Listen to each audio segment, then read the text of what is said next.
Mark Halperin, Kelly Sadler, Chris Arps back with us as well. Good morning, panel. Good to see you again. Joe Biden did come out on Friday and discuss the situation in Cuba. We've been told, Kelly, to you first, that communism is bad. Communism in particular, socialism as well, but we've been told that throughout the entirety of the Cold War, the last 60 plus years. Are you surprised that the administration took this long to come out and take a stance against communism? Now, he condemned communism, but he didn't support the protesters, and he didn't condemn the regime down there in Cuba. Did that surprise? No, absolutely not. I mean, not when you have people like Bernie Sanders, who basically is in control of the Democratic Party right now, who's a Castro sympathizer. You had AOC issue a statement that basically blamed America, right?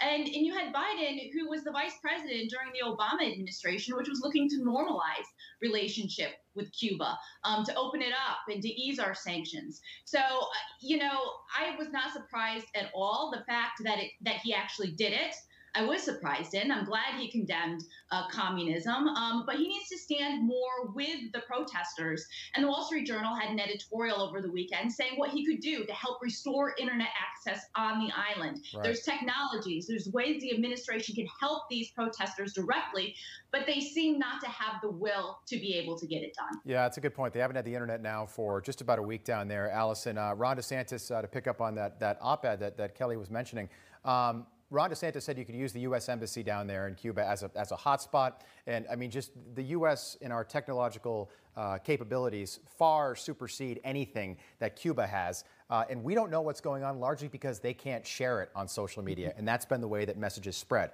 Do you think the U.S. could be doing more just to at least get the internet restored to the island of Cuba? Yeah, absolutely. And as you mentioned, Ron DeSantis is trying to see what Florida, what they can do to give the internet to folks in Cuba, because, not only are they not able to see what's happening, they can't get their message out, as you mentioned.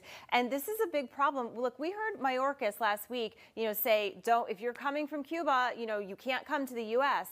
And he was very, very strong on that. Yet, if you want to come on the southern border, come on in. We're going to bus you wherever you want to go. Right. We're going to take care of you. So I think obviously Governor DeSantis is trying to help these folks in Cuba because we see what they're going through, and at least let's help and give them the internet. I hope that Jen Psaki is watching, Chris, because the messaging has just been, they've just been flat wrong.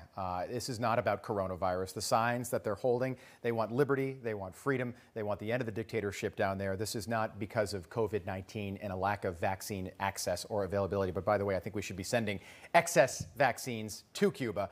It wouldn't take much for us to do something like that. Your thoughts, Chris? I'm very disappointed in the administration's response to this Cuba situation.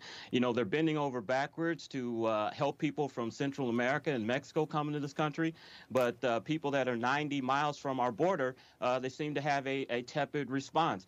I think the big elephant in the room here is that the Cuban population, Cuban Americans, generally vote Republican, and I think that has a little bit to do with why we're not seeing a strong response from the administration. All right, it is a Monday morning, like we always do on Mondays. We like to ask what everybody is looking for as we head into a brand new week. Mark Halperin, my friend, we'll start with you. By the way, Mark, this has been bugging me all morning. Don't worry about it right now. Don't even look behind you. Don't you dare. But I think the picture is crooked or your chair is crooked. Can we get Mark on an isolated shot? Is it the picture? Oh. I think it's the picture. It's been tweaking my eye out all morning, I think. It's a crooked picture, Rob. I bought it crooked. Oh, it's that. It's supposed to. It's art. It's art. Yeah. Yeah. Whistler's mother. I'm like the Riddler. This is my lair. What are you watching for this week? This bipartisan infrastructure deal. Chuck Schumer set a deadline. The negotiators don't have a deal yet. And this bipartisan package that President Biden championed that has 22 senators supporting it, 11 Democrats, 11 Republicans.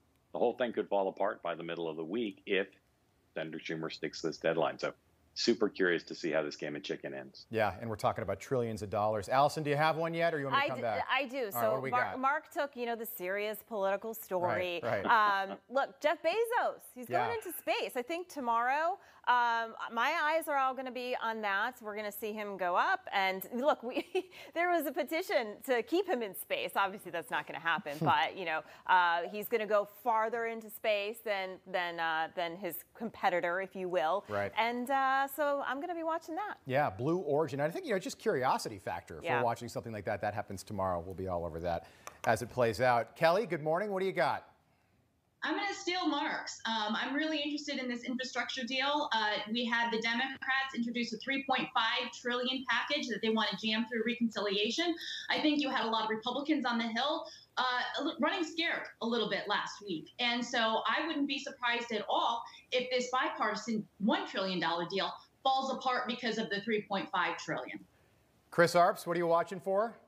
Shameless plug. I'll be watching this week to see the debut of News Talk STL 101.9. Hopefully we'll have a great week. 101.9. So far to the right, they're in your glove box. I got it. From the station that reaches the beaches. Use that. Mark, that was a joke. You can laugh. It's okay. My goodness, so serious over there. My goodness. I'm focused on serious matters. Yes, he's thinking about his winners and losers of the weekend. All right, I am watching for the Olympics. Opening ceremonies start on Friday. I didn't want you guys to take mine. You told us not to pick that. No, I didn't want you guys to take mine. That's why I chose to say it that way. Yes, because then you take it, then I don't have anything to say. No, but I'm fascinated. This happened yesterday. So Toyota, right, one of the largest companies in Japan, pulled all of their advertising out of the Tokyo Olympics because the people of Japan don't want, we're talking about 11,000 athletes, family, team, personnel and all that going there. And the Delta variant is a real big problem right now in Japan. So the Olympics are apparently really not popular with the Japanese people. And Toyota pulled all their ads because they want to be on the side of the Japanese people. So that's fascinating to me. That would be like Ford pulling ads if the Olympics were here, in the U.S., in Atlanta or something like that. So I'm just going to be curious to see how this plays out. And I honestly think, the Olympics, they wanted to have this 2022 games in Boston originally, Mark. Remember, that was one of the possible host cities. And the mayor, Matty Walsh, he wanted it. And I'll tell you what, it would have been an infrastructure disaster to talk about infrastructure up there. I think the future of the Olympics is no longer billions of dollars in host cities. I think they do it on college campuses, use the existing infrastructure, and forget about all this, all this creation that has to happen. I think it's too much. All right, how much time do we have? I'm asking the guys in the control. We're out of time. Oh, no, we didn't get to winners and losers. Do you guys have any good winners and losers? Anybody? Mark, anything? The people of the Cape Cod, who I read had good weather this weekend. Yes, they apparently did. Yes. All right, panel. I'm going to ask you that next hour, so think of some good ones. We are out of time. We always run out of time. Mark Halperin, Chris Arps, Kelly Sadler, Allison Lucia in just a minute. All right.